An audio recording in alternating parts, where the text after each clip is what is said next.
Okay, apologize about two things up front. The camera quality is bad, and my voice is kind of messed up. um, so today I'm going to be talking about the Arms Trade Treaty, the Colorado shooting, and how this is all going to affect us. The site of the Colorado shooting, now this is a conspiracy theory, and I'm not really big on supporting these conspiracy theories, but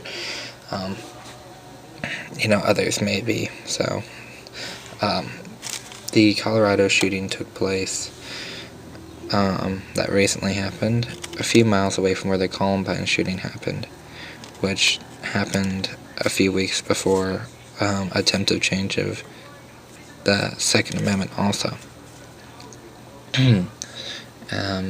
So we may want to look at that. If you go and search the survivors of the Colorado shooting, their stories are very inconsistent and they change and vary greatly. The person apparently came through the exit, which usually in my theaters around my area are locked, and there are strobe lights for, of course, like if you go inside a school or college, you usually have strobe lights out on the walls. So when the alarms go off, the lights flicker. Everyone's seen them at some point. But okay, now let's talk about the baby blue helmets of the UN. First off, the UN can't help you if someone breaks into your house. You can call the police, but by the time they get there, you don't know what has happened. So we can't let them take our guns away from that for that reason. And another reason we can't let them take them is because the reason why they are trying to is complete and utter bullshit. The UN claims that they're trying to do this to stop terrorism and humanity, like crimes against humanity. The last time I checked, the last big terrorist attacks in the U.S. were 9/11 and the bombing in Oklahoma, where bombs were used, bombs and trucks. 9/11, planes. I don't believe assault rifles were used, or semi-auto rifles were even involved in these attacks. So let's get that part. Crime against humanity. Well, the country that usually pleads for crimes against humanity type of stuff, a lot of times is Iran. And then when they get these bills passed that they want, and then they don't comply with them, such as nuclear industry bills. They've been told many times to not build nuclear plants, and they still do. What has the UN done about it? Nothing. So how is having them register their guns, if they even would do that, going to help us? Or the UN? Syria. We're really worried about having gun registration when bodies are being stacked to the ceiling in Syria? Seriously? The UN, you're wasting your time. The last 6 weeks you've been used to draw this up has been completely wasted. There's other humanity issues and crimes in the world. We still have issues in Uganda. I'm not even going to go into Uganda. I'm not going to go into Kenya or anything like that either. Somalia. Focus on those. But right now, the UN needs to back off of the US. This treaty is bad. They're going to probably make us stick to a certain caliber round. Semi-autos are probably guaranteed to be out of the question. Shotguns probably gone too. You don't even know what they could or could not do.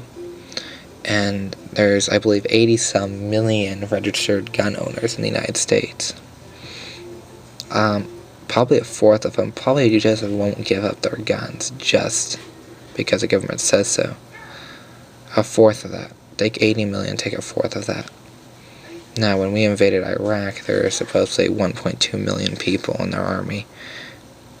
that's going to be a lot bigger issue than even Iraq was. And we spent like almost 10 years in Iraq. So we need to remember that. Also, the gun and firearm industry is pretty big in the United States, which is going to bring a huge economy issue. Is this all worth the government trying to ban our guns for? I mean, what? The Colorado shooting could have been intervened by someone if they had a gun. It could have been intervened and stopped promptly after it started.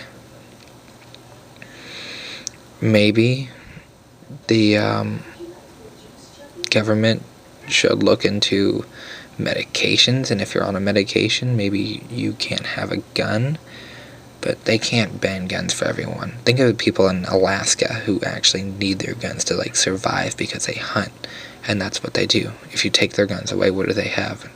Rocks. They've already made restrictions on 3-inch carrying knives and stuff like that. They can't restrict us on everything. I guarantee you, if they outlaw guns, illegal gun sales are going to skyrocket. Will states comply with the federal law like that? Will Texas comply with something like that? Will a lot of these Midwestern states comply with that? I know in Kansas, when you buy a rifle, you don't have to even wait to get your rifle. You buy it, rifle or shotgun, you buy it and you get it. That's when you get it. And there's a 1-day, 24-hour wait period for handguns. So, I want everyone to think about this. Really, if you want to really help, you can join the NRA. You get insurance, pick one of these, and subscriptions, junior. This is for junior or younger people. Pick your memberships, or you can pick a lifetime membership, which isn't on one of these options. And that's the one I'd probably recommend you doing. You fill out this application, pick one of these, but out of all these things you get, this is the most important by far. Please join the NRA. There's 80-some million, a little over 80-some million people with guns that are registered gun owners.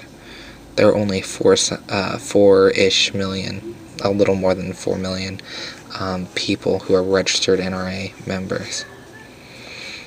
You want to help your country? Do this. Or you can join the gun organization or whatever. I don't know. I don't even remember. Just check out the NRA. Go to www.nra.org. I know I've skipped around a lot on this video. My head's not really in the right place. My throat's kind of messed up. So I'm going to probably leave it at that, because I can't really think of anything. And I probably wouldn't call this a video. I'd probably call this more of a rant. But that's really it. So thank you for watching. Comment, rate, and subscribe, and all that other jazz. So thanks.